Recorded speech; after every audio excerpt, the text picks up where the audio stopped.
theme for today is uncomfortable truths. Yes.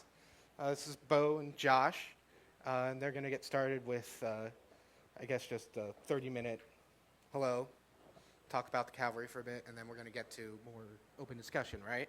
Yeah. Cool. All right, thanks. So, who was in here for at least part of the day yesterday? Okay, and who is new to the track today, just coming in? Okay, good. So yesterday, it was a very one-to-many kind of interaction. We were standing up here talking and bringing other folks on stage to go through some of the things that they care about, that they've seen, their wants, needs, desires, fears, hopes, dreams. Today, we're going to be a lot more collaborative. Yesterday, just to recap, we started out and just did an overview of I Am the Cavalry. So if you're not familiar with I Am the Cavalry, we're a grassroots initiative that started 3 years ago here on August 1st. So we're 2 days past our third birthday. And the idea was that as we looked around the InfoSec community, we saw a lot of the types of failures that we typically have, servers crashing, laptops not coming up when they're supposed to, such as our AV fail over here. Mobile phones, getting malware on them, all of these types of things, we really hadn't seen a consequential failure. We hadn't seen loss of life. We hadn't seen massive scale where people started to distrust the technology that underlied some of these societal systems. But as we're connecting software to more and more of the things around us, the consequences of those failures will increase. So it won't be as much about credit card data, PII, and it will be a lot more about loss of life, loss of trust. And as we started looking around and talking to government people, corporate folks, others who might be looking at these types of problem spaces so that we could fix them, we found that there really there wasn't anybody in charge, right? We got as high and deep as we could and found that we were the adults in the room, and that both scared the hell out of us and made us empowered to be able to take action and to decide our own fate. So that's how the name came about. We said if the cavalry isn't coming, then the responsibility falls to us. And so I Am the Cavalry is all of us saying, I will be part of the solution. I will not go quietly into that night.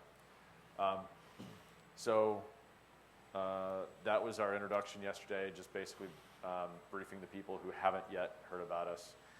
Then we started talking about hacker heroes. We had Karen Elazari do a great talk. If you didn't get to see it yesterday, it's recorded and it'll be posted in 2 or 3 weeks. Kind of calling out all of the protectors in the crowd, the people who want to solve hard problems because they know that it's a global good.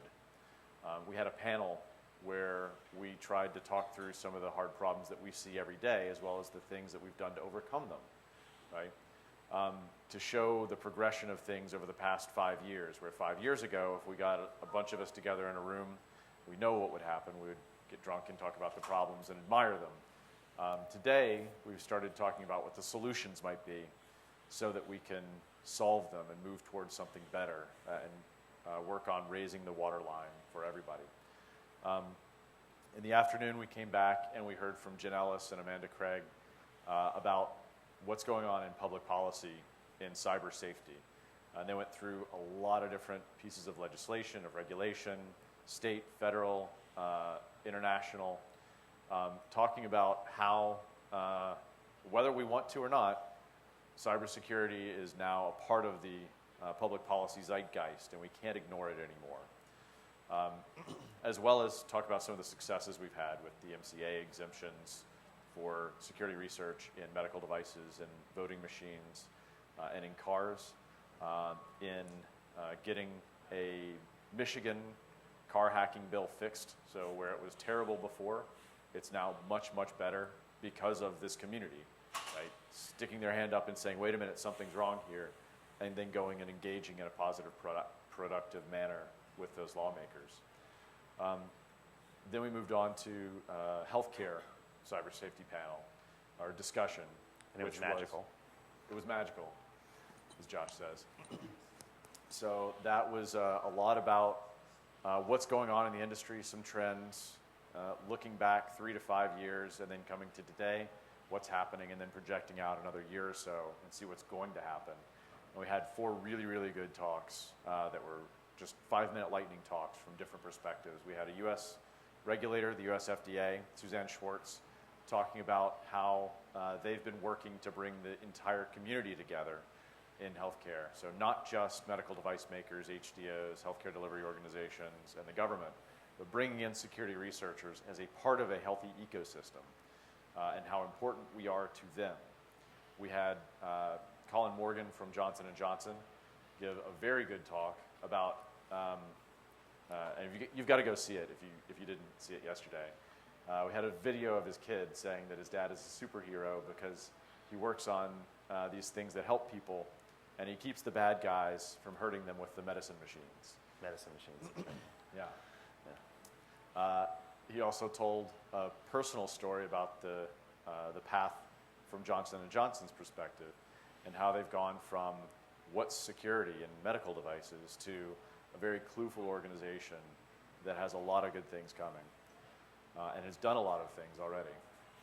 We then heard from Jay Radcliffe, a security researcher, talking about the maturity of the entire ecosystem and some of the baby steps that he's seen in the past 5 years, where we've come, and how not only have the companies matured and gotten better about responding to us, also the FDA and ICS CERT and other government agencies have gotten better about dealing with security researchers.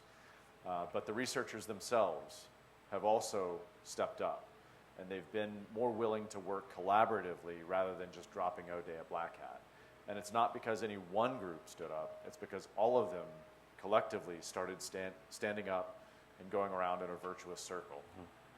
Then we had Quadi, who is here, give a talk from a physician's perspective, and he basically said, look guys, this isn't about you, this isn't about manufacturers, it's not about the FDA, it's about the patients. Patient safety is the number one concern. And then after that talk, we had a car talk, which I wasn't here for because I had to run upstairs. So why don't you debrief on that? Yeah, we've had the most progress, I think, in automotive and medical, so that's why we really highlighted them yesterday. So I basically showed the 5-star cyber safety framework we published 2 years ago, and then gave kind of a progress report for how many and which parts of the automotive ecosystem have embraced it. So instead of showing a highly technical presentation, if you want to go look at this, I showed the kind of slides that are appropriate for being ambassadors into that community. We glossed over who was on the midday panel with Nickerson, but that was basically the head of cybersecurity for Philips Medical, one of the guys from NHTSA, which is the National Highway Transportation Safety Administration, the regulator equivalent of an FDA for cars. We had Sasha from Exxon with an oil and gas perspective. And the goal there was to kind of show these are areas that are working, why they're working, and where the passion plus personal responsibility and ownership had really made a dent. So some of those examples came up again in the car place because we were able to show where the NHTSA was essentially not involved, or where some of the automakers were in an adversarial relationship with researchers for some good reasons.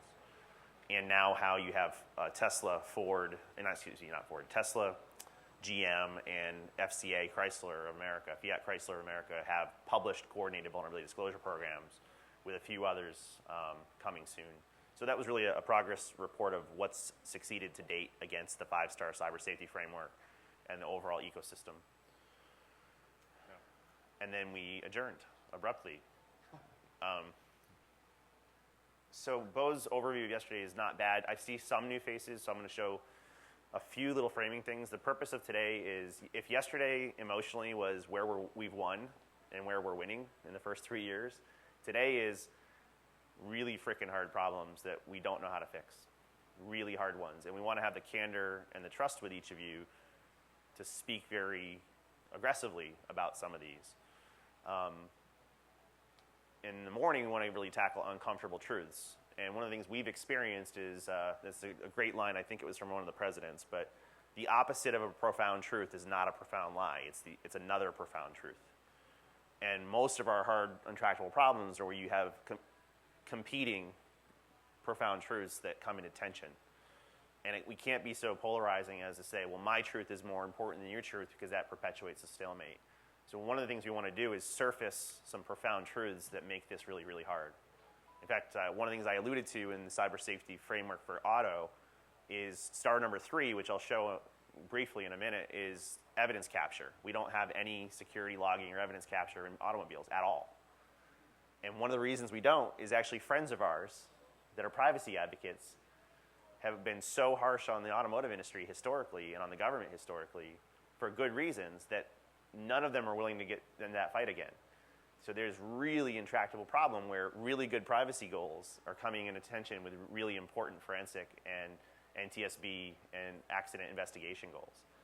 So rather than us admiring the problem or being stuck for years, the goal of the Cavalry is to be safer sooner, and we can only do that if we work together.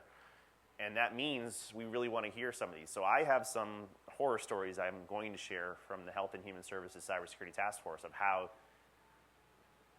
dangerous modern healthcare delivery organizations are. And we don't know how to solve some of those problems. We're hoping to surface some on agricultural technology, which threatens parts of the global food supply. We hope to talk about some of the oil and gas issues if people are willing. And we're also going to shut the cameras off so that we can have it, at the moment someone wants to, so that we can have really important revelation and surfacing of ground truth. And the idea is later this afternoon, we'll take some of those ground truths, and if we have uncomfortable truths, they necessitate uncomfortable solutions. So even though we kind of hate regulation, we kind of hate laws, and we kind of hate, lots of parts of society, when we have, cars that can kill people, or airlines that can fall out of the sky, or oil and gas pipelines that can explode, we have mandatory safety things.